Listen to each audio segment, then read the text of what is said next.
Hello guys, what's up? I hope you are doing fine. This is me, Mir Wahid, and today I am going to teach important current affair related to economics. Economics का important current affair हम करने वाले हैं जो KAS 2022 के लिए है। इसमें हम पहला पार्ट उठा लेंगे एग्रीकल्चर का पार्ट, क्योंकि एग्रीकल्चर का पार्ट मोस्ट इंपॉर्टेंट पार्ट माना जाता है और एग्रीकल्चर से जो क्वेश्चंस पूछे जाते हैं, क्योंकि एग्रीकल्चर एक्चुअली जोग्राफी के साथ भी ओवरलैप होता है और यहाँ पर भी इकोनॉमिक्स में भी एग्रीकल्चर है। अगर आप इकोलॉजी एनवायरनमेंट पढ़ोगे वहाँ पर भी ओवरलैप होता है। तो एग्रीकल्चर से अलग से, मतलब जैसे एक इकोलॉजी एनवायरनमेंट के सपोज 20 क्वेश्चंस आ जाएंगे, इसी तरीके से एग्रीकल्चर जो होता है उसमें से क्वेश्चंस कम से कम 5 to 6 क्वेश्चंस एग्रीकल्चर सेक्टर से ही निकाले जाते हैं। वो स्कीम्स के फॉर्मेट में हो, एग्रीकल्चर स्कीम्स हो, वो कुछ कॉन्सेप्ट्स हो जो न्यूज़ में है, वो कोई वैरायटी हो, जैसे कि genetically modified crops, BT brinjal की बात करें, बीटी कॉटन की बात करें, या ठीक है बहुत सारी वैरायटीज़ है, जो सोयाबीन की एक वैरायटी आई हुई है उसके बारे में हम जानेंगे। तो मतलब शॉर्ट में ये कहने का ये कि एग्रीकल्चर जो है ये एक इम्पॉर्टेंट पार्ट माना जाता है आपके सिलेबस का।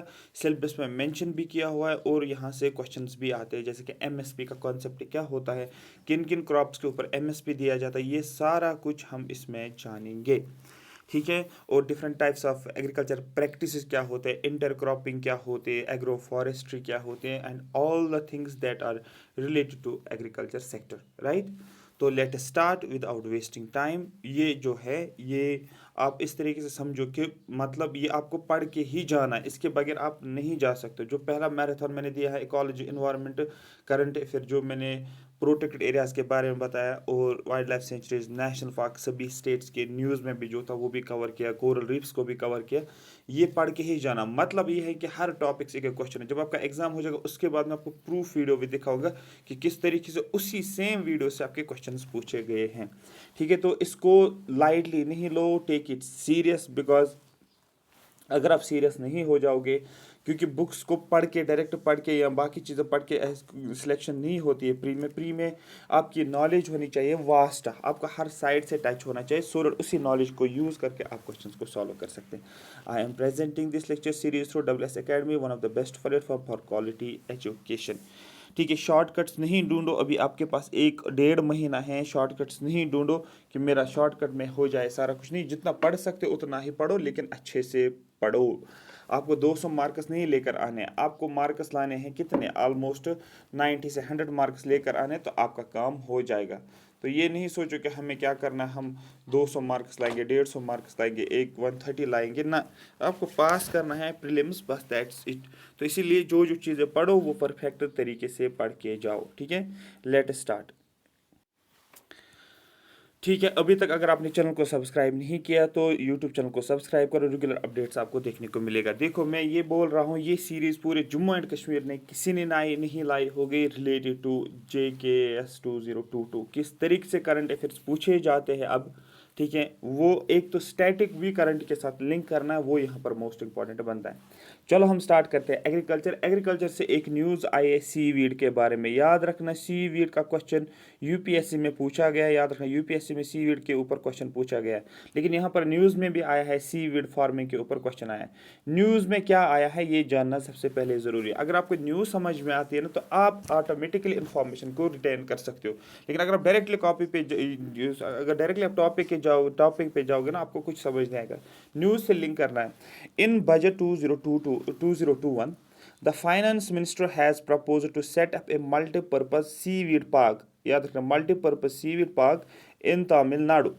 It will be the part of seaweed farming promotion in India. Budget 2021 में फाइनेंस मिनिस्टर ने एक प्रपोजल दिया है जिसमें ये बताया गया है सेटअप करना है एक मल्टीपर्पज सीवीड पार्क को। बात समझ में आ रही है? तो इसमें क्या बताया गया है कि to set up a multipurpose seaweed park. कहाँ पर ये मल्टीपर्पज सीवीड पार्क सेट करनी है? आपको बोलना है तमिलनाडु में। ये प्रपोजल किसने दिया है? ये बजट में दिया है फाइनेंस मिनिस्टर ने। इसका कहने का मतलब ये है, ये जो सीवीड पार्क जो है मल्टीपर्पज़ सीवीड पार्क, देखो मल्टीपर्पज़ हाइड्रो पावर प्रोजेक्ट जैसे होता है, इसी तरीके से आप लिंक करो जो है सीवीड पार्क। इसका मतलब ये है कि it will be A part of seaweed farming promotion India, ये सीवीड फार्मिंग प्रमोशन इंडिया का पार्ट रहेगा। मेरी बात समझ में आ रही है? जो भी इंडिया में सीवीड फार्मिंग होती है उसको प्रमोट करना, उसी का ये पार्ट रहेगा मल्टीपर्पज़ सीवीड पार्किंग। अब इसका फ़ायदा क्या है, क्या क्या है ये एक्चुअली है क्या ये seaweed or macro algae, thousands of species of macroscopic multicellular marine algae play a key ecological role in coastal ecosystems, oceans as well as in rivers, lakes and other water bodies। Seaweed का दूसरा नाम होता है macro algae. ये एक algae है जहाँ पर क्या होता है, thousands of species of microscopic multicellular और मरीन algae प्ले ए की रोल इन कोस्टल इकोसिस्टम। इसका मेन रोल क्या रहता है, जो सीवीड्स की जो वेराइटी है ये एक इंपॉर्टेंट रोल प्ले करता है, इकोलॉजिकल रोल होता है इसमें कोस्टल इकोसिस्टम, जैसे कि ओशंस में इसका मेन रोल रहता है, रिवर्स में इसका मेन रोल, लेक्स हो या वाटर बॉडीज हो, उसमें जो सीवीड्स होती है इसका एक इंपॉर्टेंट इकोलॉजिकल रोल रहता है। क्या क्या रोल रहता है, क्या क्या इंपॉर्टेंस है इसकी, ये जानना ज़रूरी है।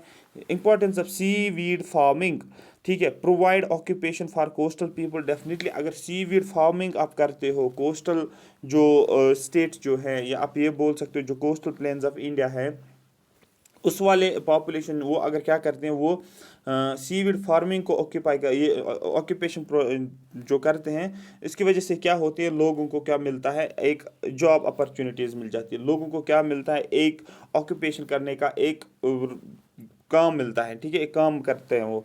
Continuous supply of raw material for seaweed based industries, ठीक है, जब आप सीवीड फार्मिंग करते हो ऑक्यूपेशन तो कोस्टल लोगों को तो मिलता है, काम करने के लिए तो उनको मिलता है, लेकिन मसला ये है कि ये किसी और चीज़ के लिए भी यूज़ कर सकते हैं। किसके लिए यूज़ कर सकते हैं, एक और फ़ायदा इसका ये भी है कि ये रॉ मटेरियल का के तौर पे यूज़ करेंगे जो सीवीड बेस्ड इंडस्ट्रीज़ होती है, क्योंकि उनको रॉ मटेरियल भी चाहिए, इको फ्रेंडली है, कोई भी पोल्यूशन नहीं है, ट्रीट कोस्टल पोल्यूशन, जो कोस्टल एरियाज़ में जो भी पोल्यूशन होती है उस पोल्यूशन को ट्रीट करना, और मोस्ट इम्पॉर्टेंट जो है इसकी वजह से कार्बन डाइऑक्साइड रिड्यूस होता है, कार्बन डाइऑक्साइड रिलीज नहीं होता है। ये आपको यहाँ पर याद रखना है। मेरी बात समझ में आ गई है? ये आपको याद रखना है, ठीक, ये इसकी इंपॉर्टेंस होगी। सीवीड फार्मिंग को दूसरा नाम दिया जाता है और kelp farming is a practice of cultivating and harvesting seaweeds.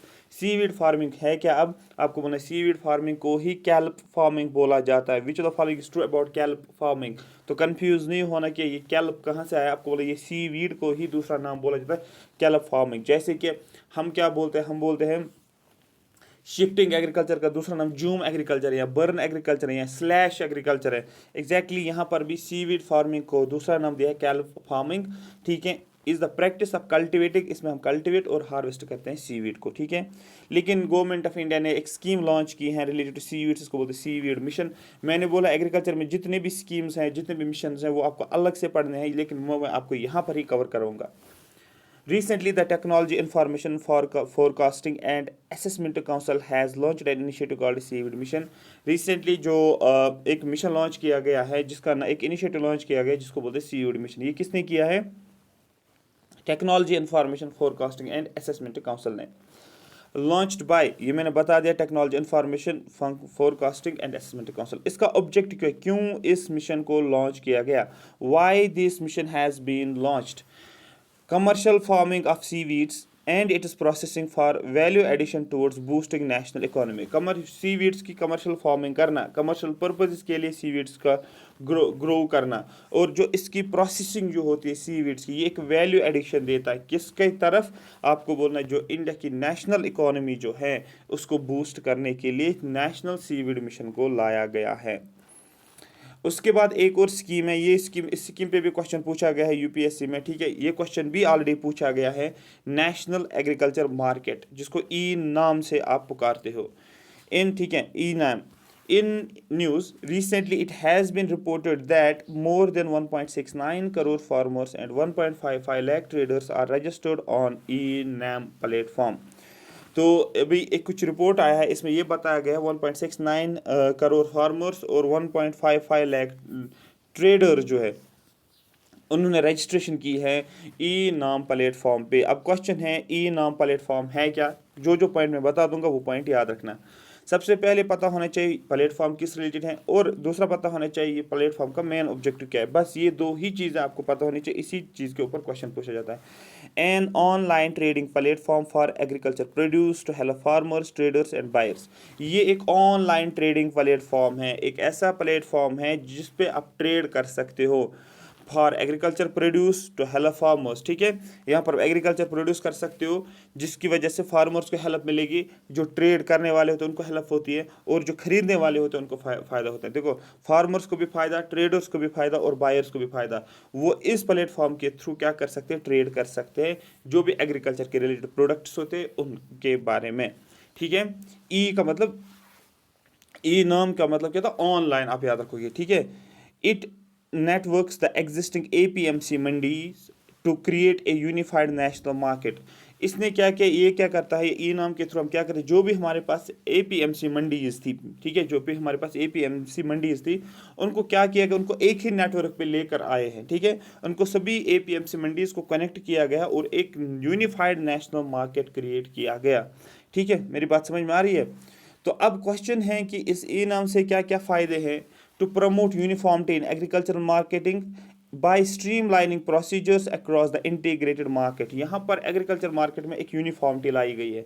वो किस तरीके से, जो भी आपके पास जो भी प्रोसीजर्स होते हैं उनको एक ही जगह पर लाया गया है। ठीक है, जो एक इंटीग्रेटेड मार्केट को क्रिएट किया। सबसे पहले आपको याद रखना है, एग्रीकल्चर मार्केट की यूनिफॉर्मिटी लाई गई है। दूसरा कॉन्सेप्ट ये बनता है कि जो भी आपके पास मार्केट है उस मार्केट को इंटीग्रेट किया गया। ठीक है, removing information asymmetry between buyers and sellers. जो भी बायर्स और सेलर्स में ऐसी इंफॉर्मेशन होती थी, ठीक है, जो कि मतलब आप ये समझो कि जो इन्फॉर्मेशन होती थी किसके बीच में, जो बायर होता है और सेलर होता है, उस इन्फॉर्मेशन को इस तरीके से किया गया है, एक सिमेट्री बनाई गई है। ठीक है, जो एसिमेट्री जो थी इन्फॉर्मेशन की उसको रिमूव किया गया और ऐसी इन्फॉर्मेशन क्रिएट की गई है जो कि दोनों के बीच में एक सिमेट्री जो है मेंटेन रखे। And promoting real time price discovery based on actual demand and supply. जो एक्चुअल डिमांड और सप्लाई है ये ऑनलाइन बेस्ड ही है। जो एक्चुअल डिमांड और सप्लाई जो है प्रोडक्ट की, वो यहाँ पर जो है लेकर आएगा। ठीक है, उसको प्रमोट किया जाएगा। तो रियल टाइम प्राइस जो होगा वो यहाँ पर हमें जो है इस प्लेटफॉर्म के थ्रू पता चलता है। अब क्वेश्चन है कि सर इस ई नाम जो है इसको इम्प्लीमेंट कौन करता है, इम्प्लीमेंट एजेंसी कौन सी, आपको बोलना है small farmers agri business consortium under the aegis of ministry of agriculture and farmers welfare government of India. ये इसकी इम्प्लीमेंटिंग एजेंसी है। ठीक है, तो क्वेश्चन सीधे अगर आप जाओगे प्रीवियस ईयर यूपीएससी के पेपर्स पे, वहाँ पर आप देखोगे ई नाम पे सीधे क्वेश्चन पूछा गया है। तो ये एक ऑनलाइन, सबसे पहले कीवर्ड्स आपको याद रखना है क्योंकि कीवर्ड्स हर एग्जाम में आपको हेल्प करेगा। ये एक ऑनलाइन ट्रेडिंग प्लेटफॉर्म है, ये एग्रीकल्चर प्रोड्यूस के रिलेटेड है, ये हेल्प करता है फार्मर्स को, ट्रेडर्स को, बायर्स को। ये करता है जितने भी पहले APMC मंडीज हैं उनको एक ही नेटवर्क पर लेकर आता है और एक यूनिफाइड नेशनल मार्केट क्रिएट करता है। ये क्या करता है, एग्रीकल्चर मार्केटिंग में यूनिफॉर्मिटी लाता है जिसकी वजह से मार्केट को पूरा इंटीग्रेट किया जाता है। ठीक है, दूसरा मैंने आपको बोला जो भी एसिमेट्री होती है बायर और सेलर के बीच में, उस इंफॉर्मेशन को रिमूव किया जाता है और एक प्रमोट किया जाता है रियल टाइम प्राइस जो भी हैं, डिमांड और सप्लाई। ठीक है, बेस्ड ऑन किसके, डिमांड और सप्लाई के बेसिस पे। ठीक है, डिमांड कितनी है, सप्लाई कितना हो रहा है, उसके बेसिस पे जो भी रियल टाइम प्राइस है उसको डिस्कवर किया जाता है। इसकी इंप्लीमेंटिंग एजेंसी कौन है, आपको बोलना है SFAC। ठीक है, एक और स्कीम आपने सुनी होगी नाम, जिसको बोलते हैं सॉयल हेल्थ कार्ड स्कीम। ये स्कीम्स आपको अलग से नहीं पढ़नी है, अगर आप एग्रीकल्चर सेक्टर पढ़ते हो जो जो स्कीम्स आ जाएंगे वो आपको पता होनी चाहिए। Recently it has been reported that scheme is being implemented in 32 states and UTs. ठीक है, जितने भी स्टेट्स और यूटीज़ हैं टोटल मिलाकर 32 स्टेट्स और यूटीज़ में ठीक है क्या किया गया है, इस ई नाम स्कीम को इम्प्लीमेंट किया, सॉयल हेल्थ कार्ड स्कीम को इम्प्लीमेंट किया गया। क्वेश्चन है इस स्कीम को कब लॉन्च किया गया, आपको बोला इस स्कीम को इंट्रोड्यूस किया गया 2015 में, फिर 5 दिसंबर 2015 में मिनिस्ट्री ऑफ एग्रीकल्चर ने।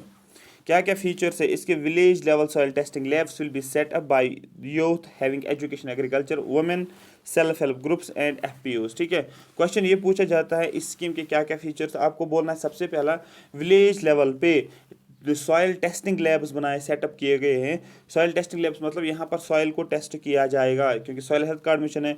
जो भी फॉर एग्जांपल एक फार्मर है, उसके पास लैंड है, उस लैंड में जाएंगे और वहाँ से सॉइल निकालेंगे और उस सॉइल सैंपल को टेस्ट करेंगे। फिर जो जो प्रॉपर्टीज सॉइल में होगी, फिर इस फार्मर को एक रिपोर्ट बनाया जाएगा, एक कार्ड क्रिएट किया जाएगा, बोला जाएगा कि आप इस सॉइल के अंदर ये क्रॉप अगर ग्रो करोगे तो आपको इतना फ़ायदा होगा। अगर आप और कोई क्रॉप ग्रो करोगे जिसकी वजह से आपको लॉस हो जाएगा, मतलब जो भी लैंड की कंडीशंस होगी, कौन सा क्रॉप ग्रो करना है, कितना इसको मैन्योर देना है, कितना फर्टिलाइजर्स देने हैं, ये सारा कुछ इस सॉइल हेल्थ कार्ड में जो है डिटेल्स दी जाती है। तो इसके लिए सॉइल टेस्टिंग लेब्स जो है वो विलेज में क्रिएट किए गए हैं। और यहाँ पर कौन काम करेंगे, यहाँ पर जो एजुकेटेड यूथ है जिसका एग्रीकल्चर के रिलेटेड इन्फॉर्मेशन है, वो यहाँ पर इन लैब्स में काम करेंगे। या वुमेन सेल्फ हेल्प ग्रुप्स जो होती है वो यहाँ पर काम करेंगे, या जिसको भी एग्रीकल्चर रिलेटेड नॉलेज है वो इन सॉइल टेस्टिंग लैब्स में काम करेंगे।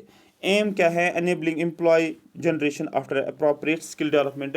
तो यहाँ पर क्या हो जाएगा, एम्प्लॉयमेंट जनरेशन भी हो जाएगी। एक अप्रोप्रिएट स्किल डेवलपमेंट जब दिया जाएगा तो ऑटोमेटिकली एम्प्लॉयमेंट जनरेशन भी हो जाएगी। जो भी यूथ यहाँ पर सॉइल टेस्टिंग लैब्स में काम करेंगे, ठीक है, जो एजुकेटेड यूथ है उनको भी जॉब मिल जाएगा, जो भी वुमेन सेल्फ हेल्प ग्रुप्स हैं इनको भी जॉब्स मिल जाएंगे। तो दैट मीन्स एम्प्लॉयमेंट जनरेशन यहाँ पर आपको देखने को मिलेगा।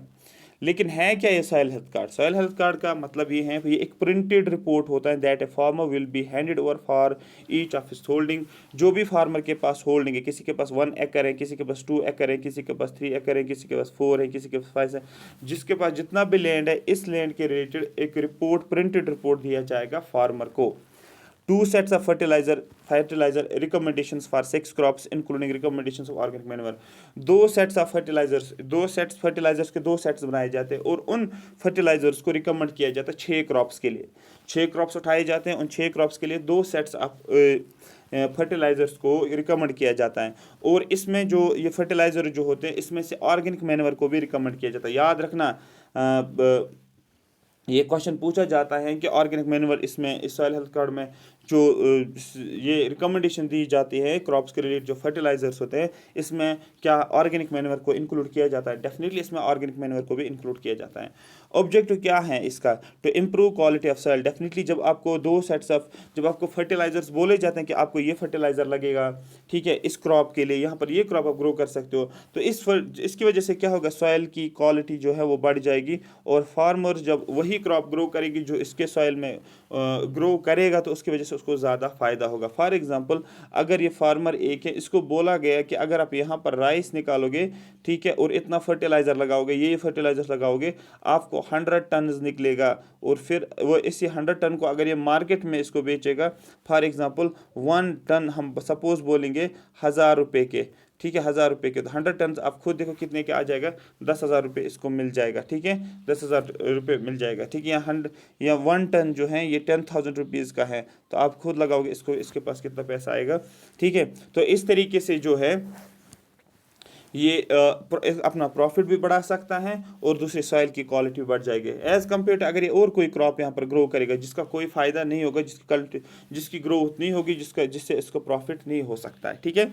Employment generation for rural youth, मैंने आपको पहले बोला जो सॉइल टेस्टिंग लैब्स को सेटअप किया गया, तो वहाँ पर कौन काम करेंगे, जो एजुकेटेड यूथ जो है जिसको एग्रीकल्चर के रिलेटेड नॉलेज है, वो यहाँ पर इन सॉइल टेस्टिंग लैब्स में काम करेंगे, जिनको एम्प्लॉयमेंट जनरेशन भी मिलेगी। तो update information on soil analysis, और सॉइल एनालिसिस के रिलेटेड जो है इन्फॉर्मेशन अपडेट किया जाएगा इस प्लेटफॉर्म के थ्रू कि ये सॉइल क्या है, इसमें क्या क्या मतलब क्या क्या फ़ायदे हैं इस सॉइल से, ठीक है, क्या चीज़ें ग्रो कर सकती है, सारा कुछ। To provide soil testing facilities to farmers at their doorstep, ठीक है, डोर स्टेप पे उनको क्या किया जाएगा, सॉइल टेस्टिंग फैसिलिटीज़ प्रोवाइड की जाएगी फार्मर्स को। इससे क्या बेनिफिट्स होंगे, help farmers to increase crop production, farmers crop production increase करेंगे, ensure the quality of land fertility की क्वालिटी बढ़ जाएगी, ये भी इंश्योर किया जा रहा है इसमें। Farmers can choose crop based on the report, जो इनको रिपोर्ट मिलेगा कौन सा क्रॉप आप ग्रो कर सकते हो, कितना फर्टिलाइजर आप यूज़ कर सकते हो, उसी बेसिस पे क्या कर सकते हो, वो क्रॉप को चूज़ कर सकते हैं, ठीक है। सॉइल हेल्थ मैनेजमेंट स्कीम एक है जिसमें प्रमोट ऑर्गेनिक फार्मिंग प्रैक्टिस, मैंने आपको पहले बोला सॉइल हेल्थ मैनेजमेंट स्कीम के अंदर ये बात भी बताई गई है कि ऑर्गेनिक फार्मिंग प्रैक्टिस कर सकते हैं।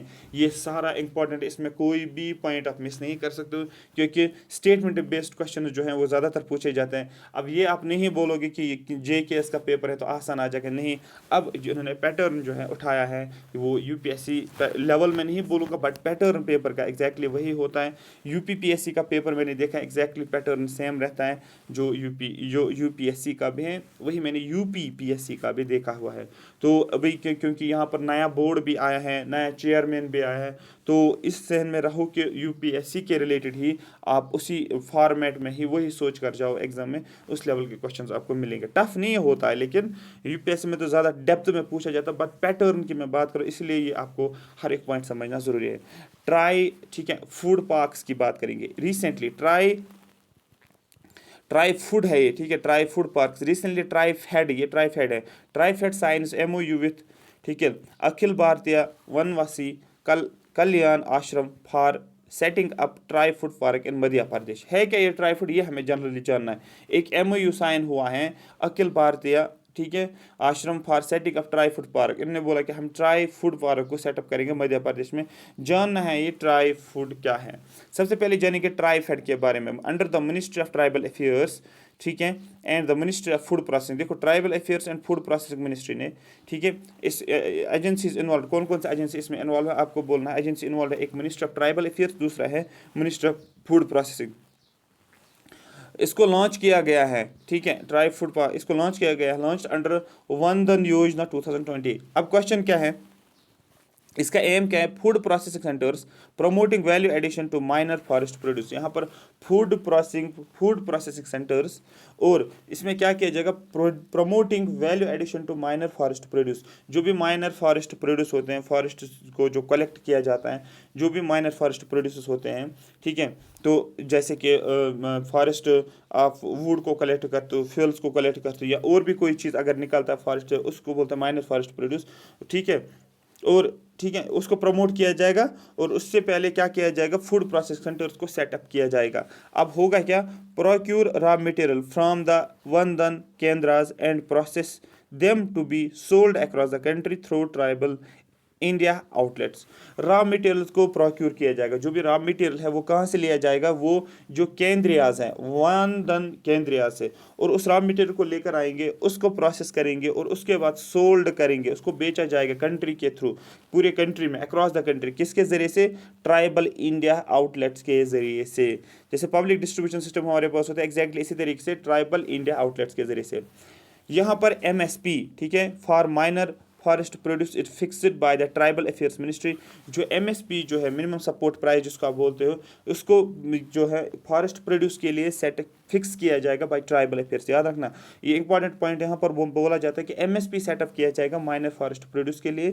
कौन करेगा ये सेट, आपको बोलना है tribal affairs ministry. And it is received every 3 years by a price cell constitute under ministry. और इसको रिसीव किया जाएगा, इस MSP को, ठीक है, हर 3 साल, ठीक है, every 3 years by A pricing cell, एक प्राइसिंग सेल जिसको, जो मिनिस्ट्री ऑफ, जो अंडर द मिनिस्ट्री आता है, ठीक है।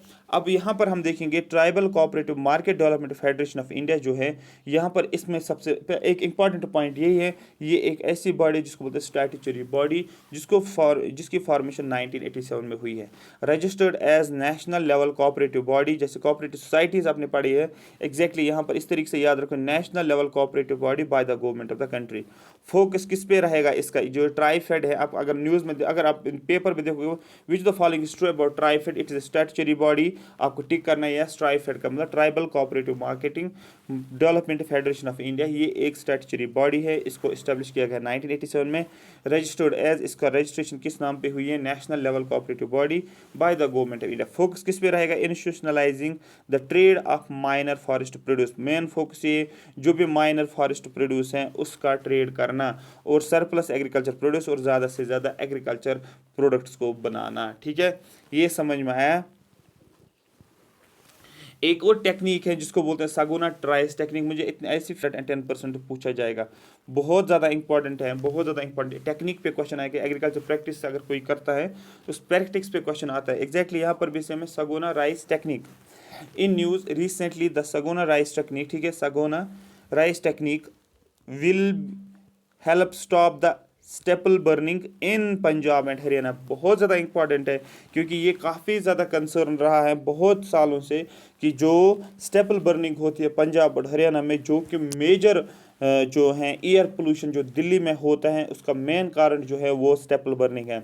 अब इस स्टेपल बर्निंग को हम स्टॉप कर सकते हैं, एक टेक्निक हम यूज़ कर सकते हैं जिस टेक्निक को बोला जाता है सगुना राइस टेक्निक, बहुत ज़्यादा इंपॉर्टेंट है। लेकिन इसके बारे में जो है आपको जो है क्वेश्चन कैसे पूछा जाएगा रिसेंटली एक टेक्निक लाई गई है, recently a technique has been launched. कौन सी टेक्निक है वो, ठीक है, which will help to stop the staple burning in Punjab और हरियाणा। आपको बोलना है वो टेक्निक का नाम है सगुना राइस टेक्निक, बहुत ज़्यादा इंपॉर्टेंट है। सीधे आप ये न्यूज़ याद रखोगे, 5 स्टार लगा के मैंने पहले ही बोला। अबाउट ज़ीरो टिलेज टेक्निक क्या होती है, बहुत देखो ज़ीरो टिलेज का मतलब क्या होता है, जो आप ज़मीन जो आपका लैंड होता है ना, आप टिलिंग करते हो उसकी, ठीक है, ज़मीन को जो है ट्रैक्टर लगा लेते हो, फिर वो क्या करता है ज़मीन को प्लोइंग आप बोल सकते हो, प्लोइंग करता है या टिलिंग करता है। तो दैट मीन्स ज़ीरो टिलिंग का मतलब कोई भी टिलिंग आप नहीं करते, कोई भी प्लोइंग आप नहीं करते हो। इस तरीके से आप ये याद रखो, इसको बोलते हैं ज़ीरो टिल। टिल का मतलब होता है जो आप प्लोइंग करते हो, उस तरीके से याद रखो। Zero till technique unique conservation, ये ठीक है यूनिक कंजर्वेशन मेथड है, ठीक है, टाइप ऑफ कल्टिवेशन मेथड, ये एक कल्टिवेशन मेथड है, मतलब हम कल्टिवेशन करते हैं, एक ऐसा मेथड है जिसके थ्रू हम क्या करते हैं कल्टिवेशन करते हैं। मतलब जब हम कल्टिवेशन क्रॉप्स की करते हैं तो वहाँ पर हम लैंड को प्लोइंग नहीं करते हैं, इसको बोला जाता है जीरो टिल टेक्निक, या इससे हम क्या करते हैं एग्रीकल्चर को कंजर्व करते हैं, इसलिए इसको बोलते हैं यूनिक कंजर्वेशन एग्रीकल्चर। ये टाइप है कल्टिवेशन मेथड का। क्वेश्चन अगर पूछा जाएगा जीरो टिल टेक्निक क्या है, आपको बोलना ये एक ऐसी टेक्निक है जिस टेक्निक के जरिए से हम कल्टिवेशन कर सकते हैं, मतलब ये एक टाइप है कल्टिवेशन मेथड का। Used to cultivate rice and related rotation crops without ploughing, puddling and transplanting rice on permanent raised beds, बहुत ज़्यादा इंपॉर्टेंट है। इस टेक्निक का फ़ायदा क्या आपको बोलना है, राइस को हम कल्टिवेट करते हैं और बाकी रिलेटेड जो भी बाकी क्रॉप्स होते हैं उनको हम ग्रो तो करते हैं, उनको तो कल्टिवेट करते हैं, लेकिन कोई प्लोइंग नहीं करते हैं, ठीक है, ज़मीन नहीं उठाते हैं हम, कोई पर्डलिंग नहीं करते हैं, कोई ट्रांसप्लांट नहीं करते, परमानेंट रेज्ड बेड्स हम बनाते हैं, फिर परमानेंट रेज्ड बेड्स पे हम राइस को ट्रांसप्लांट करते हैं, ऐसा नहीं करते, ठीक है, ठीक, कोई प्लोइंग कोई पर्डलिंग नहीं करते हैं। और उस हम क्या करते हैं हम राइस को इम्प्लांट करते हैं, ठीक है। इन conventional agriculture practice, agriculture convention अगर हम जनरली वैसे एग्रीकल्चर प्रैक्टिस करते हैं जो आज आप देख रहे हो, हम क्या करते हैं tilling the soil is the important process. हम पहले पानी लगा लेते हैं, थोड़ा सा ज़मीन जो होता है सॉइल जो होता है वो नरम हो जाता है, फिर हम उसकी टिलिंग करते हैं, फिर हम उसमें पानी डालते हैं, फिर जो हमारे राइस होता है फिर राइस को हम लगाते हैं, ठीक है, उसमें फिर जो ग्रो होता है 2-4 महीने के बाद। तो इस तरीके से हमारा प्रोसेस रहता है, उसको बोलते हैं कन्वेंशनल एग्रीकल्चर प्रैक्टिस, जिसमें हम टिलिंग करते हैं। It is the process in which soil is prepared by mechanical agitation such as stirring, digging and overturning। तो ये क्या होता है, टिलिंग का मतलब क्या होता है, टिलिंग एक ऐसी प्रोसेस है जिसमें हम सॉइल को प्रिपेयर करते हैं बाय मैकेनिकल एजिटेशन, जैसे कि हम क्या करते हैं ट्रैक्टर लेकर आते हैं कि सॉइल को प्लो किया, या हम और फॉर एग्जांपल पहले क्या करते थे, पहले लोग खुद उठाते थे, ठीक है, जो फैमिली होती थी वो खेतों में जाकर उठाते थे, वो लैंड को उठाते थे, डिगिंग करते थे। इस तरीके से आप बोल सकते हो कि अगर पूरा लैंड है तो यहाँ पर ऐसे एक लाइन ऐसे डाली जाती, एक ऐसी, तो यहाँ पर जो था वो बोरो जैसे बनते थे, ठीक है। और ओवर टर्निंग, सॉइल को जो है ओवर टर्न किया जाता है, ठीक है, ओवर टर्न किया जाता है सॉइल को ट्रैक्टर के जरिए से, या कोई भी मैकेनाइजेशन आप यूज़ कर सकते हो, इसको टिलिंग का नाम बोलते हैं। But tilling the soil has many negative effects, लेकिन इसके बहुत सारे नुकसान भी हैं, नेगेटिव इफेक्ट्स भी है on it, such as drying and decrease in the nutrient content and organic matter, such as जब ये ड्राई होता है, और जिस दूसरी वजह क्या होता है, जब सॉइल को टिल करते हो सॉइल ड्राई हो जाती है, और क्या होता है जो भी उसमें न्यूट्रेंट्स होते हैं सॉइल के अंदर वो कम हो जाते हैं, और जो भी ऑर्गेनिक मैटर जो होता है वो भी कम होता है। इसलिए बोला जाता है ज़ीरो टिलिंग, सॉरी ज़ीरो नहीं, टिलिंग करने से क्या क्या नुकसान आता है आपको बोलना है, सॉइल हमारी ड्राई हो जाती है, दूसरा आपको बोलना है जो भी उसमें न्यूट्रेंट्स होते हैं वो भी कम हो जाते हैं, और ऑर्गेनिक मैटर भी कम हो जाता है। It can also induce soil erosion of soil since tilling reduces the water infiltration rate of the soil. Definitely जब आपने सॉइल को लूज़ किया, लूज़ इन द सेंस कि सॉइल को खोदना शुरू किया, सॉइल को आपने लूज़ बना दिया, प्लोइंग की वजह से। लेकिन जब, क्योंकि अब अगर तेज़ बारिश आ जाएगी या पानी इसके थ्रू आएगा, वो सॉइल जो है वो निकल जाएगा ना उस पानी के साथ, जिसकी वजह से जो ऊपर वाली तह थी, मतलब सॉइल की जो ऊपर वाली लेयर थी सॉइल की, या बोल सकते हो जो कि ऑर्गेनिक मैटर जिसमें न्यूट्रेंट्स जो फर्टिलाइज्ड पार्ट था सॉइल का, वो क्या हो गया, वो इरोड हो गया है। ठीक है, और इसकी वजह से क्या होता है, reduce the water infiltration, water infiltrate नहीं हो पाता है। ठीक है, सॉइल के अंदर, क्योंकि वो जो होता है वो पूरा निकल जाता है, वो इन्फिल्ट्रेट नहीं हो पाता है सॉइल के अंदर। Tilling also destroy soil aggregates and can kill microbes, earthworms extra. अगर आप टिलिंग करते हो, आपने ट्रैक्टर लगा लिया, आप कोई भी मैकेनाइजेशन के ज़रिए से क्या करते हो, प्लोइंग करते हो, उसकी वजह से जो भी अर्थवर्म्स होते हैं, जिसकी वजह से सॉइल की फर्टिलिटी बढ़ जाते हैं, जो भी माइक्रोब्स होते हैं जिसकी वजह से सॉइल की फर्टिलिटी बढ़ जाते हैं, वो ख़त्म हो जाते हैं। ठीक है, वो किल हो जाते हैं। In fact one of the best cause of soil degradation is the practice of tilling of soil. कि अगर सॉइल डिग्रेडेशन की बात करें, सॉइल डिग्रेडेशन का मतलब क्या होता है, loss of fertility of the soil, आप बोल सकते हो वो सॉइल डिग्रेडेशन होता है, या removal of top layer of soil को भी सॉइल डिग्रेडेशन का नाम बोलते हैं। ठीक है, तो ये मेन काज बोला जाता है, सॉइल डिग्रेडेशन मेन काज बोला जाता है, किसकी वजह से, टिलिंग द सॉइल, जब आप सॉइल को टिलिंग करते हो। तो ज़ीरो टिलेज कॉन्सेप्ट समझ में आया है, क्यों ये लाया गया है, ये सारा कुछ। ठीक है, इसके लिए न्यूज़ में क्या आया है, इसके लिए न्यूज़ में क्या आया है कि सॉइल टिलिंग जो है के क्या क्या नुकसान आते हैं, क्या क्या नेगेटिव इम्पैक्ट्स हैं, और ज़ीरो टिलिंग से क्या क्या फ़ायदे, अगर हम ज़ीरो टिलिंग करेंगे तो क्या क्या फ़ायदे हैं। और मैंने बोला आपको राइस कल्टीवेशन जो हम करते हैं स्टेपल बर्निंग को बचाने के लिए, स्टॉप करने के लिए एक टेक्निक आई जिसको बोलते हैं सगोना राइस टेक्निक, ये आपको याद रखना है। अब यहाँ पर आ जाएगा थोड़ा सा आपको लेमन लैंग्वेज में मैं आपको सिखाऊंगा कि, ठीक है, यहाँ पर एक और पॉइंट है, to avoid these harmful effects of tilling, जो टिलिंग की वजह से जो भी ऊपर मैंने नुकसानात बोले हैं आपको, some farmers adopt no tilling practice. तो कुछ फार्मर्स क्या करते हैं, अब वो नो टिलिंग करते हैं, वो बोलते हैं हमें कोई टिलिंग नहीं करनी है, also called as zero tillage farming, इसको हम जीरो टिलेज फार्मिंग का भी नाम बोलते हैं। This practice can improve soil condition, ये प्रैक्टिस क्या करते हैं, सॉयल कंडीशन इंप्रूव कर सकती है। इस पे क्वेश्चन पूछा गया है, जीरो टिल एग्रीकल्चर पे, फार्मिंग पे क्वेश्चन पूछा गया यूपीएससी का। आप क्या करोगे, अगर आपके पास कोई प्रीवियस ईयर क्वेश्चन पेपर्स हैं यूपीएससी के, आप उन प्रीवियस ईयर क्वेश्चन पे जाओगे, एग्रीकल्चर या नेट पे भी सर्च करोगे agriculture based question of UPSC previous years. ठीक है, UPSC previous year questions on agriculture search करोगे, वहाँ पर एग्रीकल्चर के सभी क्वेश्चंस आ जाएंगे। उन क्वेश्चंस को आप पढ़ोगे, उनके ऑप्शंस भी पढ़ोगे, और जो जो टॉपिक्स मैंने यहाँ पर टच किए हुए हैं उन सभी टॉपिक्स के ऊपर क्वेश्चंस पूछे गए हैं, इसलिए आपको ये एग्रीकल्चर में पढ़ के जाना पड़ेगा। लेमन लैंग्वेज में तो समझाऊंगा आपको, no till farming is a method of farming in which there is no tilling involve, कोई भी टिलिंग या कोई भी प्लोइंग आप नहीं करते हो। Here the soil is left undisturbed, soil को आप अनडिस्टर्ब रखते हो, मतलब कोई भी डिस्टर्बेंस नहीं करते हो, except to place the seed in desired position to germinate, except उस जगह पर जहाँ पर आपको सीड लगाना है, जहाँ पर आपको सीड लगाना है वहाँ पर तो टिलिंग करोगे। फॉर एग्जाम्पल आपको क्या करें, एक सीड लगाना है तो वहाँ पर आपको ज़मीन को तो खोदना पड़ेगा थोड़ा सा, तो सीड ज़मीन के अंदर आना चाहिए। अगर बाहर ही रखोगे तो जो फिर जो वहाँ पर जो ये बर्ड्स होते हैं, वो बर्ड्स आएंगे वहाँ पर, वो सीड को बाहर निकालेंगे। ठीक है, तो आप वेट करोगे कि हमें ये ग्रो क्यों नहीं हो रहा, जब वहाँ पर सीड ही नहीं होगा, तो इसलिए वहाँ पर आपको क्या करना पड़ेगा, सॉइल को थोड़ा सा टिल करना पड़ेगा जहाँ पर आप सीड लगा लेते हो, अदरवाइज आप कोई भी टिलिंग नहीं करते। ये लिखा here the soil is left undisturbed, soil को एज इट इज छोड़ दो, तो कोई भी डिस्टर्बेंस सॉइल को नहीं होनी चाहिए, except to the place the seed in the desired position is to germinate. The pioneer of no-till farming is Masanobu, ठीक है, मासानोबू फोकुका, ठीक है, इन जापान फार्मिंग। तो ये क्वेश्चन भी पूछा जाता है, ये नो टिल फार्मिंग प्रैक्टिस जो है ये सबसे पहले कहाँ शुरू हुआ है, आपको बोलना है जापान, जापानीज फार्मर्स ने इसको सबसे पहले शुरू किया था, और उसका नाम था मासानोबू फोकुका। ठीक है, फकुका, ये आपको याद रखना है, नो टिल टेक्निक आई कहाँ से है। बेनिफिट्स मैंने ऑलरेडी आपको बताया हुआ, ये आप यहाँ पर पढ़ सकते हैं, मैंने ऑलरेडी ऊपर बताया हुआ, ये अब मेंस में भी आपको ये लिखना होता है, और प्री में भी डायरेक्ट क्वेश्चन पूछा जाता है इसके रिलेटेड। ठीक है, मेरी बात समझ में आ रही है। उसके बाद जो है यहाँ पर, ठीक है, हाँ ये मैंने सारे इस पर ये बताए हैं।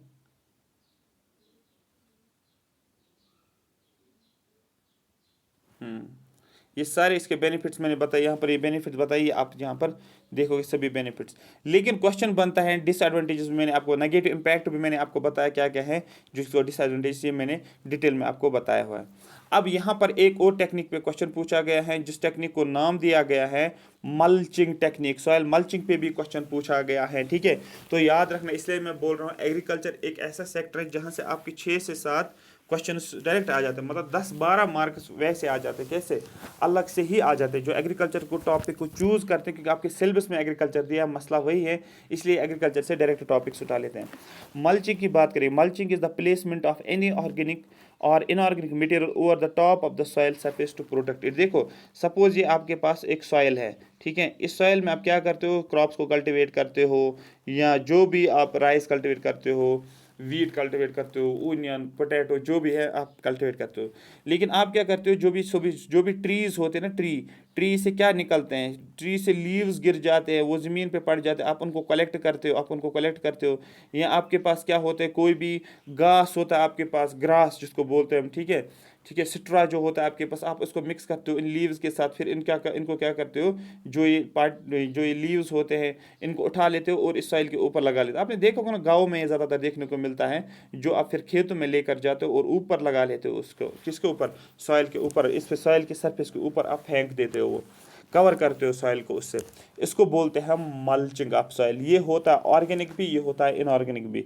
मटेरियल होता है जिसको किसके ऊपर लगा लेते हो, सॉइल का जो सरफेस होता है उसके ऊपर डाल देते हो, टॉप सरफेस पे, और जिसकी वजह से सॉइल प्रोटेक्ट हो जाता है। अब कैसे सॉइल प्रोटेक्ट हो जाएगी, सबसे पहले ये होता है सॉइल में जो भी मॉइस्चर होता है वो मेंटेन रहता है, यहाँ पर वो रिटेन रहता है। क्यों, क्योंकि जब सनलाइट आती है तो ये सनलाइट को एब्जॉर्ब कर लेता है। सनलाइट डायरेक्टली सॉइल के ऊपर नहीं पड़ती, वो इस सॉइल मल्च के ऊपर पड़ता है, जिसकी वजह से सॉइल जो होती है इसका टेम्परेचर जो होता है मेंटेन रहता है, थोड़ा सा कम रहता है, और सॉइल जो होती है इसमें जो भी आप ये बोल सकते हो क्या बोलते हैं, मॉइस्चर जो होता है वो भी मेंटेन रहता है, वो भी रिटेन रहता है। तीसरा ये होता है सॉइल की फर्टिलिटी बढ़ जाती है, क्योंकि जब आप ये स्ट्रा आप उठाते हो, जो आपके ग्रास आप उठा लेते हो, या जो भी आपके पास लीव्स होते हैं जो ट्री से गिरते हैं और हम फिर उठाते हैं सॉइल के ऊपर डाल देते हैं, उसकी वजह से भी क्या होता है, सॉइल की फर्टिलिटी बढ़ जाती है। तीसरा क्या होता है, सॉइल इरोजन बचता है, सॉइल इरोजन से बच जाता है सर, क्योंकि जब बारिश हो जाती है, बारिश किसको हिट करते हैं, सॉइल को डायरेक्ट, अगर सॉइल है बारिश डायरेक्टली हिट करेगी तो यहाँ पर क्या हो जाएगा, यहाँ पर इरोजन होना शुरू हो जाएगा। लेकिन अब यहाँ पर एक कवरिंग हमने डाली है, ग्रास की एक कवरिंग है, तो सॉइल क्या करेगा, वो ग्रास के ऊपर आ जाएगा, वो डायरेक्टली सॉइल को हिट नहीं करेगा, जिसकी वजह से सॉइल इरोजन से बच सकते हैं। मेरी बात समझ में आ रही है। तो सॉइल का टेम्परेचर और वीड ग्रोथ हम कम होते हैं, जो वीड्स ग्रो होते हैं ना सॉइल के अंदर, जो एक प्रॉब्लमेटिक बनता है सॉइल के लिए, वीड्स ग्रो नहीं होने चाहिए, क्योंकि अगर हम कोई भी कल्टीवेशन करते हैं फिर वीड ग्रोथ होती है, उस वीड को हमें निकालना पड़ता है, अदरवाइज प्रोडक्टिविटी कम हो जाती है, या वो पूरा एरिया वीड ही ऑक्यूपाई कर लेता है, तो ठीक है, डोमिनेंट रहता है, जो हमें क्रॉप कल्टीवेट करना होता है वो क्रॉप कल्टीवेट नहीं होता है। तो इसीलिए इससे वीड ग्रोथ जो है उसको भी हम कंट्रोल कर पाते हैं। ये इसके बेनिफिट्स है, क्वेश्चन यूपीएससी में पूछा गया था। Soil mulching, which of the following is true, which of the following is a technique related to the soil mulching, नीचे लिखा था, टेक्निक नहीं, which of the following is true about soil mulching, नीचे लिखा था कि डेफिनेशन दी गई थी, सॉइल मल्चिंग का मतलब क्या था, वहां पर आपको आइडेंटिफाई करना था। ये एक क्या होती है आपको बोलना है, ऑर्गेनिक या इनऑर्गेनिक मटेरियल, कंफ्यूज नहीं होना, ऑर्गेनिक हो या इनऑर्गेनिक मटेरियल सॉइल के ऊपर आप डाल देते हो, ठीक है। और इसके बेनिफिट्स पे भी क्वेश्चन पूछा गया है, तो आप आज ही पेपर देखोगे सभी क्वेश्चंस आपके सॉल्व हो जाएंगे। Remember, organic mulch will decompose over time and need to be reapplied when the results of the mulch are not desired। देखो याद रखना, जब आप ऑर्गेनिक वाले यूज़ करते हो ना तो ये डिकम्पोज हो जाता है, क्योंकि माइक्रो ऑर्गेनिज्म आते हैं और वो इस ऑर्गेनिक कंपाउंड के ऊपर या ऑर्गेनिक सब्सटेंस के ऊपर क्या करते हैं, इसको डिकम्पोज करते हैं, जिसकी वजह से ऑर्गेनिक मल्च का क्या होता है, कंटेंट कम हो जाता है, जिसका पड़ता है सॉइल के ऊपर, ठीक है। Mulching is the practice of organic matter such as straw or lucerne on the top of your garden soil. It is good for vegetable beds and it adds vital nutrients and organic material। मैंने पहले बोला इसके क्या क्या फायदे हैं। The advantages of mulching vegetables, reduce soil evaporation, soil की evaporation नहीं होती है, क्योंकि जब सनलाइट पड़ती है, सनलाइट मल्च के ऊपर आता है, सॉइल के ऊपर डायरेक्ट नहीं आता है, जिसकी वजह से सॉइल का टेम्परेचर जो होता है वो रिड्यूस होता है। और दूसरा ये होता है कि सॉइल की इवापोरेशन कम हो जाती है, जो भी सॉइल में नमी होती है वो रिटेन रहता है।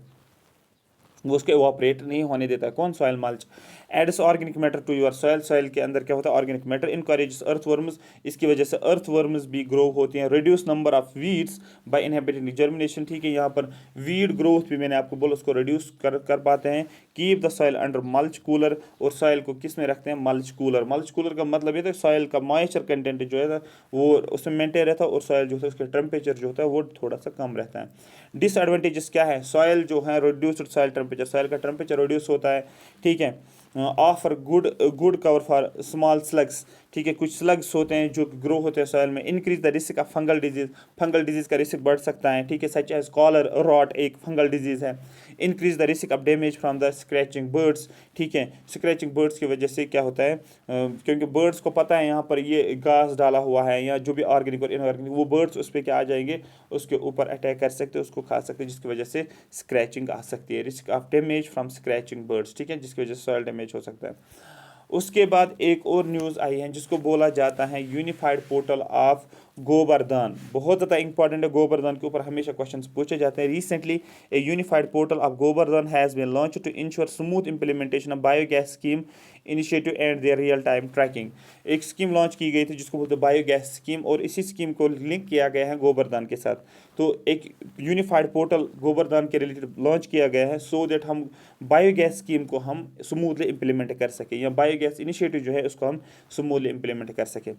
गोबर्धन का मतलब क्या है? Galvanizing organic bio agro resource Dhan. Galvanizing organic bio agro resource Dhan जिसको बोलते हैं गोबर्धन। है क्या ये स्कीम? याद रखना, सबसे पहले स्कीम को लॉन्च किया गया 2018, कुछ साल पहले ही, इसलिए स्कीम इंपॉर्टेंट बनती है। दूसरा ये है कि बायोगैस के रिलेटेड है तो वो भी इंपॉर्टेंट बनता है। अंडर द स्वच्छ भारत मिशन ग्रामीण फेज सेकंड, देखो स्वच्छ भारत मिशन ग्रामीण फेज सेकंड जो आया है by the department of drinking water and sanitation under the जल शक्ति मिनिस्ट्री, इसको इंप्लीमेंट किसने किया है? आपको बोलना है drinking water and sanitation under the जल शक्ति मिनिस्ट्री ने इसको इंप्लीमेंट किया 2018 में। रीज़न इसके पीछे क्या है? To augment income of farmers by converting biodegradable waste into compressed biogas. जो भी फार्मर्स की इनकम जो है उसको इंक्रीज करना, एग्यूमेंट करना। तो एग्यूमेंट इनकम ऑफ फार्मर्स, कैसे फार्मर्स की इनकम जो है ऑगमेंट कर सकते हो आप? जो भी बायोडिग्रेडेबल वेस्ट होते हैं, जो भी बायोडिग्रेडेबल वेस्ट निकलते हैं उसको कन्वर्ट किया जाएगा कंप्रेस्ड बायोगैस के अंदर, ठीक है। तो इसलिए इसको बोला जाता है गोबर्धन, इस तरीके से याद रखना। सब mission on agro forestry scheme, आपको समझना है एग्रो फॉरेस्ट्री स्कीम क्या है, कौन कौन से मिशंस लाए गए हैं, ये सारी चीज़ें आपको याद रखनी है। कोई भी स्कीम आप मिस नहीं कर सकते, क्योंकि क्वेश्चन जो होता है इस पर फिर इजी क्वेश्चन पूछा जाता है, सिर्फ थोड़ा सा आपको बेसिक कॉन्सेप्ट ही होना चाहिए। न्यूज़ में आया है recently the minister of agriculture and farmer welfare has signed an MoU with MoU, ठीक है, memorandum of understanding with the central silk board on the convergence model for implementing agroforestry in the silk sector under the submission of agroforestry scheme. तो minister of agriculture और family farmers welfare ने एक MOU sign किया है, किसके साथ? Central silk board के साथ, ठीक है। एक मॉडल प्रिपेयर किया गया है, इस मॉडल को इंप्लीमेंट किया जाएगा एग्रो फॉरेस्ट्री, किस सेक्टर में? आपको बना सिलेक्ट सेक्टर में, ठीक है। किस स्कीम के तहत? Submission of agro forestry. News समझ आई होगी, लेकिन इस स्कीम का फायदा क्या है ये जानना बहुत ज़रूरी है। To incentivise the farmers to take up sericulture based agro forest models, farmers को इंसेंटिवाइज किया जाएगा, फार्मर्स को इंसेंटिव्स दिए जाएंगे सो दैट वो क्या करेंगे? सेरीकल्चर बेस्ड, सेरीकल्चर का मतलब आपको पता है ना, मलबरी के related sericulture based agroforestry वो करेंगे, ठीक है। Models thereby contributing make in India, so that वो मेक इन इंडिया में कंट्रीब्यूट करें, and making for world vision of the prime minister, जो भी वर्ल्ड विजन प्राइम मिनिस्टर का है उसमें क्या करेंगे? उसमें सपोर्ट करेंगे, उसमें कंट्रीब्यूट करेंगे। तो इसीलिए लाया गया है एग्रो फॉरेस्ट्री सिलिक सेक्टर में, सो दैट सिलिक सेक्टर ग्रो हो जाए, so that sericulture based agro forestry model जो है वो बन जाए, ठीक है। उसके बाद जो है submission on agro forestry recommended by national agro forestry policy, इसको रिकमेंड किया है, एक पॉलिसी बनाई गई है national agro forestry policy. Implement कौन का था? डिपार्टमेंट ऑफ एग्रीकल्चर, हम एग्रीकल्चर ही पढ़ रहे हैं, ठीक है, ठीक है। Agriculture cooperative and family welfare since 2016-17 में। ये किस मिशन के अंडर आता है? आपको बोला national mission for sustainable agriculture. यहाँ पर इंपॉर्टेंट पॉइंट्स जो भी हैं यहाँ पर याद रखना है। India the first country to launch at the world agroforestry congress, India पहली कंट्री जिसने लॉन्च किया है, ठीक है, इस स्कीम को। Currently the scheme is being implemented in 20 states and 2 UTs, इस स्कीम को 20 स्टेट्स और 2 यूटीज में लॉन्च किया गया। अब यहाँ पर जो है एक और इम्पॉर्टेंट क्या फ़ायदा है यहाँ पर, जो to encourage farmers for multipurpose and climate resilient agriculture, यहाँ पर मल्टीपर्पज़ और क्लाइमेट रेजिलेंट एग्रीकल्चर प्रोवाइड किया जाएगा, additional source of income farmers को मिल जाएगा। और दूसरा enhanced feed stock to inter alia wood based and herbal industry. ठीक है, जो जो इंपॉर्टेंट पॉइंट्स है वो आपको यहाँ पर याद रखना है। ये क्या था, ये सब मिशन ऑन एग्रो फॉरेस्ट्री मैंने बताया है। तो इसमें क्या बताया गया, इसका एम क्या है, इस स्कीम के जरिए से आपको बोलना है फार्मर्स को इनकरेज किया जाएगा वो मल्टीपर्पज़ और क्लाइमेट रेजिलेंट एग्रीकल्चर करे, ऐसा एग्रीकल्चर करे जो कि मल्टीपर्पज़ हो। ठीक है, बहुत पर्पजेस होनी चाहिए इस एग्रीकल्चर प्रैक्टिस के। दूसरा क्लाइमेट रेजिलेंट, अगर ड्राउट आता है वहाँ पर क्रॉप्स जो है, ऐसा एग्रीकल्चर होना चाहिए वो क्रॉप्स जो है रेजिलेंट हो, वो सर्वाइव कर पाए, टेम्परेचर ज़्यादा हो तो सर्वाइव कर पाए, फ्लड्स आ जाएंगे सर्वाइव कर पाए, मतलब कोई भी डिजीज़ अगर क्रॉप्स को लगती है तो वो सर्वाइव कर पाए, इसको बोलते हैं climatic resilient agriculture. Additional source of income to the farmers, इसकी वजह से क्या होगा, इस स्कीम के जरिए से फार्मर्स का एडिशनल सोर्स ऑफ इनकम भी हो जाएगा।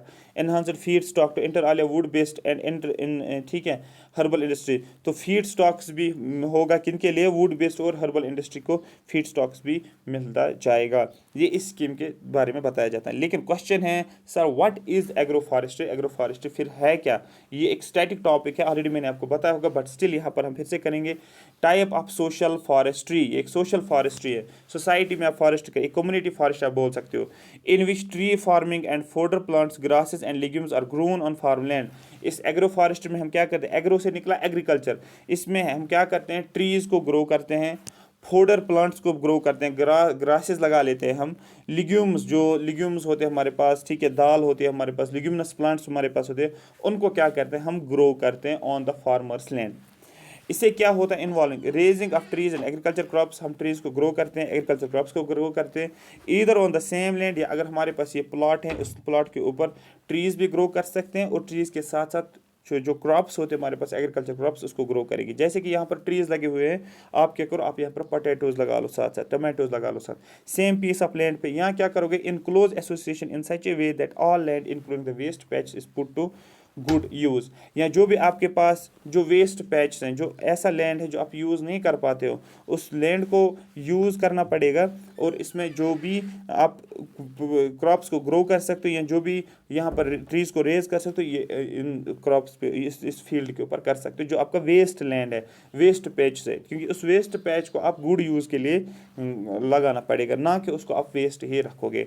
तो ये इस एग्रो फॉरेस्ट के बारे में बताया गया है। ठीक है, देखो एग्रो फॉरेस्ट एग्री को करो, एग्रीकल्चर फॉरेस्ट को करो ट्रीज के साथ, इस तरीके से आप याद रख सकते हो। उसके बाद एक और स्कीम लाई गई है एग्रीकल्चर वोल्टेज टेक्नोलॉजी। क्वेश्चन पूछ सकते हैं agriculture voltage technology recently seen in the news, मतलब क्या है, रिसेंटली एन एग्री वोल्टिक ठीक है system of 105 kilowatt capacity has been developed by ICAR Central Arid Zone Research Institute Jodhpur. ठीक है, एक एग्रीकल्चर वोल्टेज सिस्टम जिसकी कैपेसिटी 105 किलोवाट उसको डेवलप किया गया है, कहाँ पर, जोधपुर में। लेकिन हमें समझना क्या है, हमें समझना है एग्रीकल्चर वोल्टेज टेक्नोलॉजी क्या है, what do you understand by this technology. Question अगर पूछा जाएगा विच of the following is true about agriculture voltage technology, यहाँ टेक्नोलॉजी का स्टेटमेंट लिखा होगा, फिर बोला जाएगा ये किस टेक्नोलॉजी के रिलेटेड। आपको बोलना है this what is agriculture voltage technology, आपको बोलना है this technology can increase the income of farmers by the generation of electricity.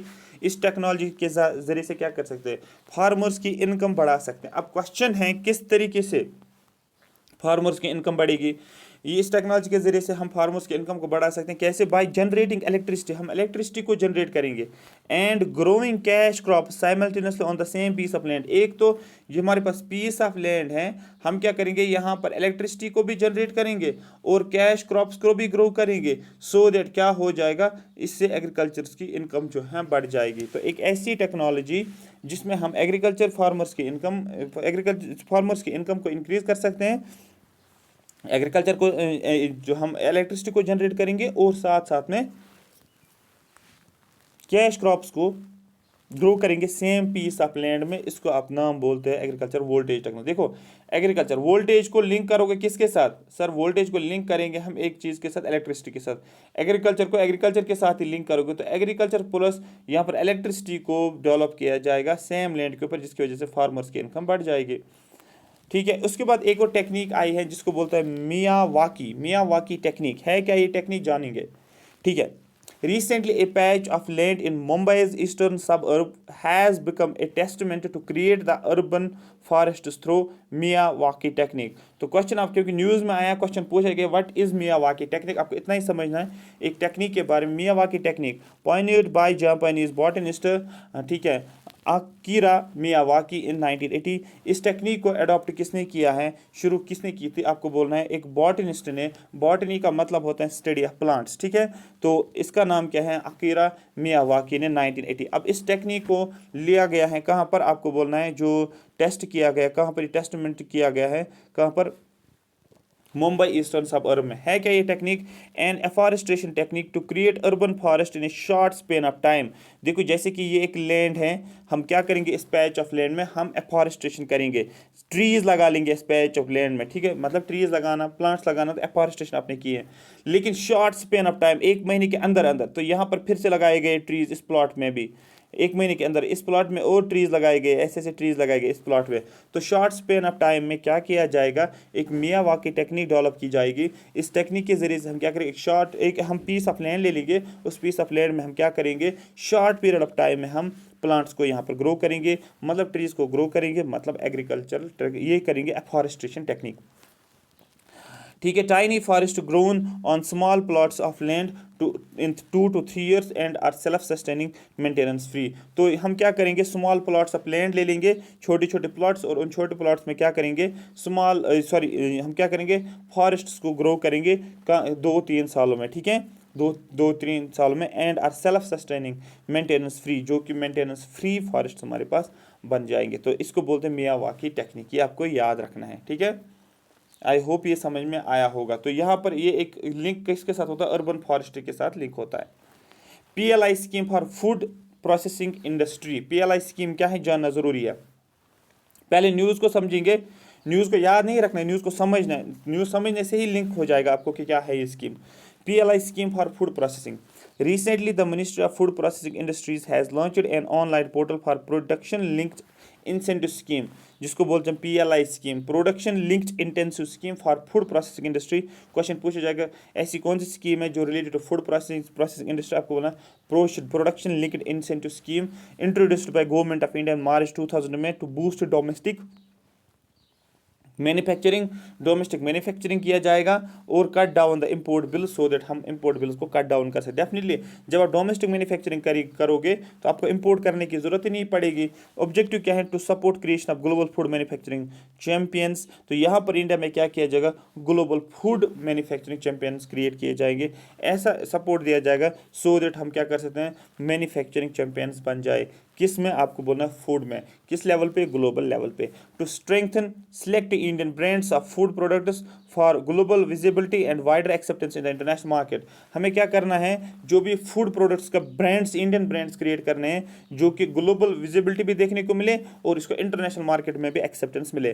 To increase employment opportunities जो है ज़्यादा से ज़्यादा हो जाए, ठीक है। आई होप ये बात समझ आ रही होगी, ठीक है। To ensure remuneration prices of farmer produce and higher income to the farmers, ठीक है, फार्मर्स को क्या दिया जाएगा, जो रिन्यूमरेशन प्राइस प्रोवाइड किया जाएगा और फार्मर्स को हायर इनकम भी प्रोवाइड किया जाएगा। ये आपको याद रखना है, इसलिए इसको बोला जाता है PLI scheme for food processing industry.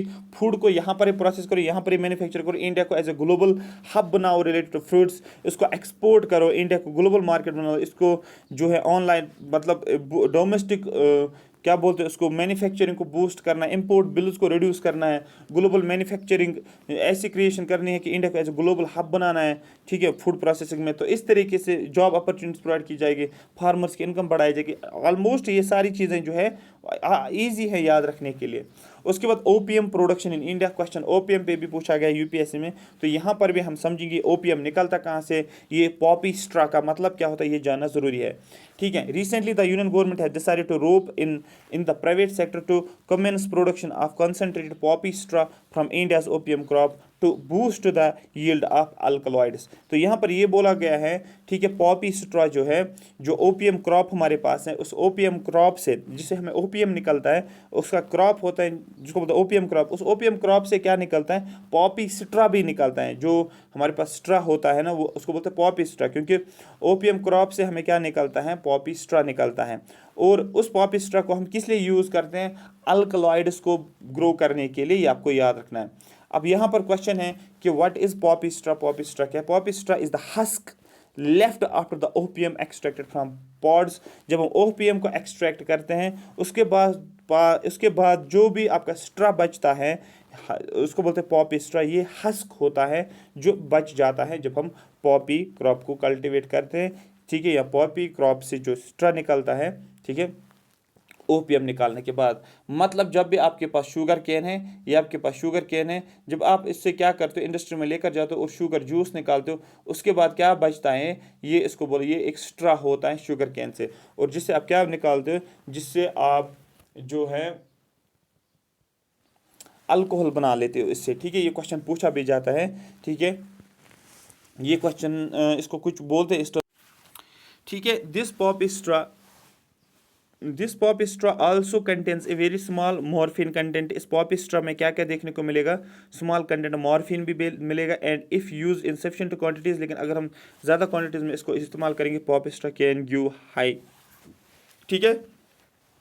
तो पॉप स्ट्रा क्या है, ये ज़्यादा हमें देखने को मिलेगा। तो बहुत ज़्यादा फ़ायदे भी हैं पॉप स्ट्रा से।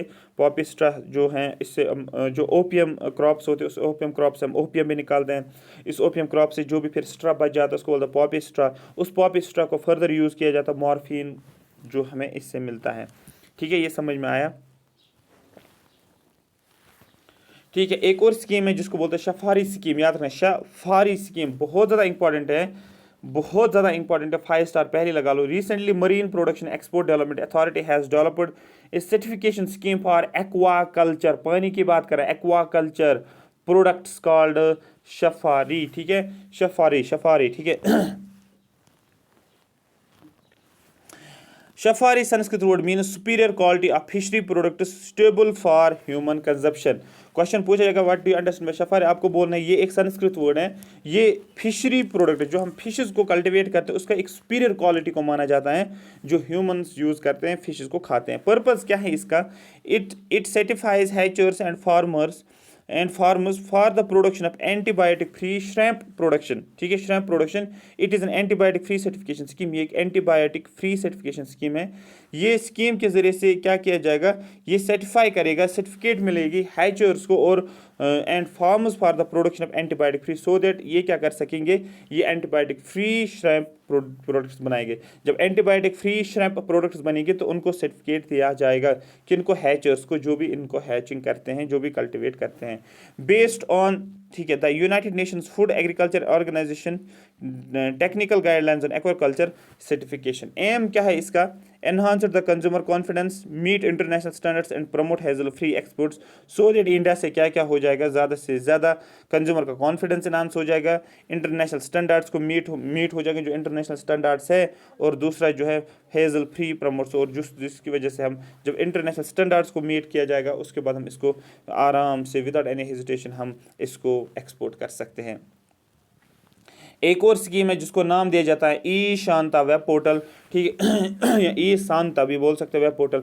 Recently the union commerce and industry minister has inaugurated an electronic platform named E Shanta, will connect aqua farmers and the buyers. ये क्या करेगा, एक्वा फार्मर्स बायर्स के साथ कनेक्ट करेगा। यहाँ पर ई शांता जो है, ये इलेक्ट्रॉनिक सोल्यूशन फॉर एग्रीमेंटिंग, ठीक है, फार्मर्स ट्रेड इन एक्वाकल्चर है क्या, है इसके बारे में जानना है। ये अगर क्वेश्चन पूछेगा which are the following is true about e SANTA, what do you understand by e SANTA, आपको बोलना है it is a digital bridge to end the market divide and will act as an alternate market tool between farmers buyers by eliminating middle man. E SANTA एक digital bridge है, ठीक है, जिसमें क्या किया जाएगा, जो भी फार्मर और बायर, जो फार्मर प्रोड्यूस करता है और बायर खरीदने वाला था, उनके बीच में एक क्या किया जाएगा, एक कनेक्टिविटी क्रिएट हो जाती है, एक ब्रिज क्रिएट किया जाता है, इसमें कोई भी मिडल मैन बीच में नहीं होगा फार्मर और बायर के बीच में। मेरी बात समझ में आ रही है।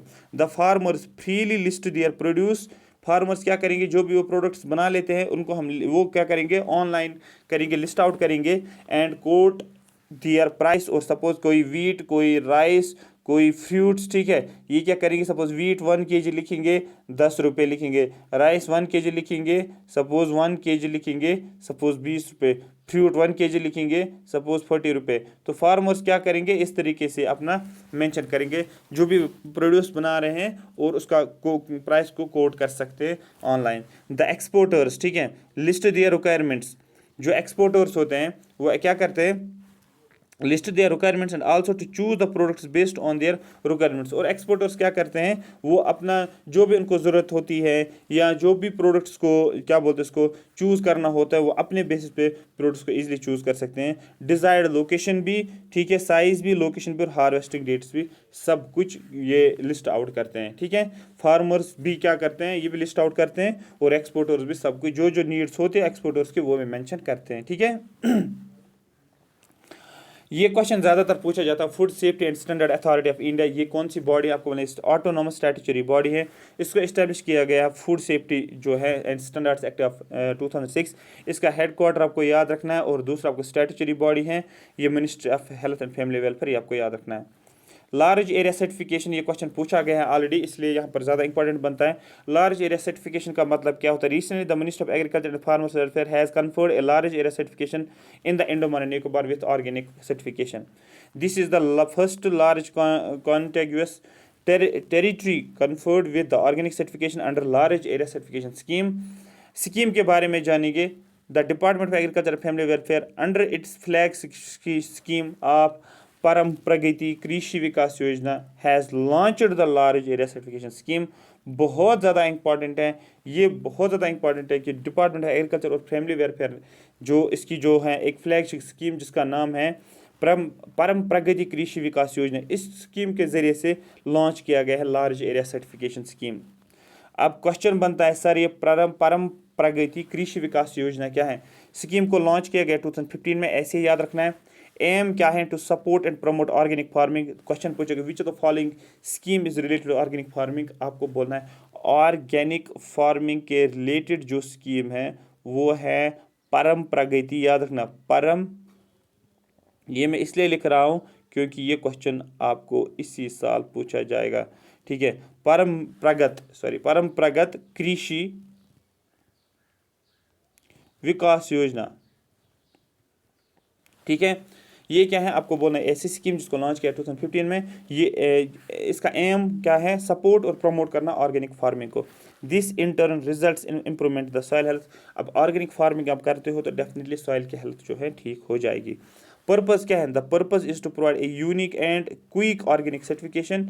इसका पर्पज़ ये है इस स्कीम का कि एक यूनिक और क्विक ऑर्गेनिक सर्टिफिकेशन प्रोवाइड किया जाएगा to harness the potential land area for organic products, so that आप ऑर्गेनिक प्रोडक्ट्स बना सकते हो। लेकिन क्वेश्चन यहाँ से ये भी पूछा गया है कि ऑर्गेनिक फार्मिंग इन इंडिया और कौन सी ऑर्गेनिक फार्मिंग स्टेट इंडिया में है, सबसे पहले ये भी क्वेश्चन पूछा गया है। Organic farming avoids use of synthetic inputs. What do you understand bye organic farming, आपको बोला ऑर्गेनिक फार्मिंग एक ऐसी फार्मिंग है जिसमें हम सिंथेटिक इनपुट्स जो होते हैं उसको हम अवॉइड करते हैं। फॉर एग्जांपल कोई फर्टिलाइजर यूज़ नहीं करेंगे, कोई पेस्टिसाइड, कोई हार्मोन्स आप यूज़ नहीं करोगे। Instead it relies upon crop rotation, आप क्रॉप्स को रोटेट करोगे, क्रॉप रोटेशन टेक्निक को अडॉप्ट करोगे। एनिमल मैन्योर जो होता है, जो आपके पास गाय होती है, गोबर वोबर होता है, उसका यूज़ करोगे। ऑफ फार्मिंग ऑर्गेनिक वेस्ट, ठीक है, and biological system of nutrient mobilisation.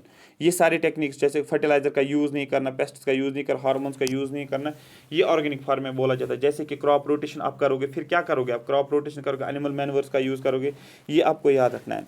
Related initiatives, और इनिशिएटिव्स क्या क्या हैं रिलेटेड टू ऑर्गेनिक फार्मिंग, आपको बोलना है mission organic value chain development for north eastern region. एक मिशन लाया गया जिसको बोलते हैं mission organic value chain development north eastern region के लिए। ठीक है, दूसरा इनिशिएटिव कौन है related to the organic farming. Question पूछेगा which of the following initiatives related to organic farming, नीचे लिखा होगा स्कीम्स का नाम, बहुत ईजी आ जाएगा आपको ना, परम प्रगत, ठीक है, परंपरागत जो है परंपरागत कृषि विकास योजना, ये भी ऑर्गेनिक फार्मिंग के लिए है। ठीक है। India now has more than 30 lakh hectares area registered under organic certification. India के अंदर कितना है, कम से कम 30 लाख हेक्टेयर एरिया जो है ये ऑर्गेनिक सर्टिफिकेशन के अंडर है। Also more and more farmers are joining the movement slowly, बहुत सारे फार्मर्स जो हैं ज्वाइन कर रहे हैं।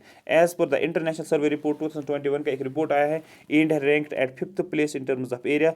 जो ऑर्गेनिक जो भी एरिया है अंडर ऑर्गेनिक फार्मिंग, इंडिया किस रैंक पे है आपको बोलना है, 5th रैंक पे है पूरे वर्ल्ड में। Further India is at the top in terms of total number of organic producers. सबसे ज़्यादा प्रोडक्ट जो है या ऑर्गेनिक प्रोड्यूसर जो हैं सबसे ज़्यादा इंडिया में ही निकलते हैं। ठीक है, total number of organic producers. ठीक है, ये आपको याद रखना। इनसे अभी तक जो डेट आया हुआ है उस बेस ईयर को लेने से क्या हो गया, इंडिया में ऑलमोस्ट ये नंबर 1 पे आ रहा है, किस में, ऑर्गेनिक प्रोड्यूसर्स में, और 5th रैंक पे आ रहा है इन टर्म्स ऑफ एरिया में। और ये क्वेश्चन ऑलरेडी पूछा गया, बहुत सारे जो टुचे एग्जाम्स होते हैं जैसे कि SSB एग्जाम्स होते हैं उनमें ये क्वेश्चन पूछे थे। Sikkim becomes the first state in the world to become fully organic 2016 में। ठीक है, इसको ऑर्गेनिक स्टेट का भी नाम बोल सकते हो आप। उसके अलावा एक और है जिसको एग्रीकल्चर इंफ्रास्ट्रक्चर फंड होता क्या है। दूसरा जो होता है सेंट्रल सेक्टर स्कीम, ये कौन कौन सी हैं, सेंट्रल स्पॉन्सर्ड स्कीम का कॉन्सेप्ट क्या है, और ये क्वेश्चन पूछा गया है, ये वाला क्वेश्चन सीधे पूछा गया है। ये एक ऐसा क्वेश्चन है जो कि एक नई वेराइटी, जैसे आप पढ़ते हो ना हाई यील्ड वेराइटी सीड्स का नाम आप पढ़ते हो, एग्जैक्टली ये उसी के रिलेटेड है। या आप कोई जेनेटिकली मॉडिफाइड क्रॉप्स पढ़ते हो, एग्जैक्टली सेम है। इस क्रॉप के बारे में जानना है, मैक्स 1407। ये हम नेक्स्ट मिलेट्स के बारे में भी क्वेश्चन पूछा गया है। हॉर्टिकल्चर के ऊपर क्वेश्चन भी पूछा गया। प्रधानमंत्री कृषि सम्मान निधि योजना के ऊपर क्वेश्चन पूछा गया। किसान मोबाइल ऐप पे क्वेश्चन, नैनो यूरिया लिक्विड के बारे में क्वेश्चन पूछा गया। एग्रीकल्चर फॉर मैकेनाइजेशन, ये सारा हम करेंगे। ठीक है, हरित धारा, इस पर क्वेश्चन पूछा गया है, ये भी क्वेश्चन आया हुआ है। ठीक है, इन्हीं महीनों में बहुत सारे एग्जाम पूछा गया। National live stock mission, edible oil palm oil के ऊपर भी क्वेश्चन पूछा गया है। ई गोपाला ऐप भी, फिशरी सेक्टर इन इंडिया के ऊपर क्वेश्चन पूछा जाता है। MSP पे क्वेश्चन पूछा जाता है। ठीक है, MSP किन किन क्रॉप्स के ऊपर डिक्लेयर किया जाता है। पूसा बासमती राइस जो है ये भी क्वेश्चन जो है इंपॉर्टेंट है। Genetically modified organic crops, national digital live stock mission, ये हम इसको जो है आगे करेंगे, तो उसके बाद ये हमारा कंप्लीट हो जाएगा। ठीक है, उसके बाद हम आगे चले प्रधानमंत्री कृषि सिंचाई योजना, ये भी हम यहाँ पर बात करेंगे। इसके अलावा और भी चीज़ें जिसको एक्सेलरेट इरिगेशन बेनिफिट प्रोग्राम, प्रधानमंत्री ठीक है कृषि सिंचाई योजना। ठीक है, इसमें जो हर खेत को पानी, ये क्वेश्चन पूछा जाता है। ठीक है, प्रधानमंत्री कृषि सिंचाई योजना का पर ड्रॉप मोर क्रॉप वाला पूछा जाता है। वाटर शेड डेवलपमेंट भी पूछा जाता है। प्राइम मिनिस्टर किसान के ऊपर क्वेश्चंस बनते हैं, और जेनेटिकली मॉडिफाइड ट्रांसजेनिक ऑर्गेनिज्म के ऊपर क्वेश्चंस बनते हैं। जेनेटिक इंजीनियरिंग अप्रिशियल कमेटी पे ऊपर क्वेश्चन पूछा जाता है। सिविल रेवोल्यूशन क्वेश्चन पूछा जाता है। आपको ड्रोन्स इन एग्रीकल्चर के ऊपर क्वेश्चन पूछा जाता है। पर्पल रेवोल्यूशन क्या है क्वेश्चन पूछा जाता है। कुसुम ऐप जो है, सॉरी कुसुम स्कीम जो है, इसके ऊपर क्वेश्चन पूछा जाता है। और उसके बाद आपका ये फिनिश हो जाता है एग्रीकल्चर। वास्ट तरीके से कोई भी क्वेश्चन एग्रीकल्चर से जाए आपको, you can handle it very very easily without any hesitation. ठीक है, तो हम आगे जो चलेंगे वो हमारा होगा नेक्स्ट टॉपिक जो हमारा रहेगा। अभी जो हमने पढ़ा उससे आगे हम स्टार्ट करेंगे। Thank you so much for watching मी। अगर आपको ये सेशन अच्छा लगा बोलो yes sir yes sir yes sir, हमें सेशन अच्छा लगा। इसको आपको कंटिन्यू देखना है 2-3 बार, तब ही आपको एग्जाम में हेल्प करेगा। अदरवाइज जो आप पढ़ के जा रहे हो वो तो है ही, लेकिन डायरेक्ट क्वेश्चंस नहीं पूछे जाते हैं JKS में। ये आपको जहन में रखना है, क्वेश्चंस को आपको वास्ट इन्फॉर्मेशन होनी चाहिए, तब है आप JKS का एग्ज़ाम क्वालिफाई कर सकते। क्योंकि अब नया चेयरमैन भी आया, पैटर्न भी थोड़ा सा एक स्टैंडर्ड ही बनाते हैं साल भर साल, तो इसलिए आप रिस्क नहीं ले सकते। Thank you so much for watching me.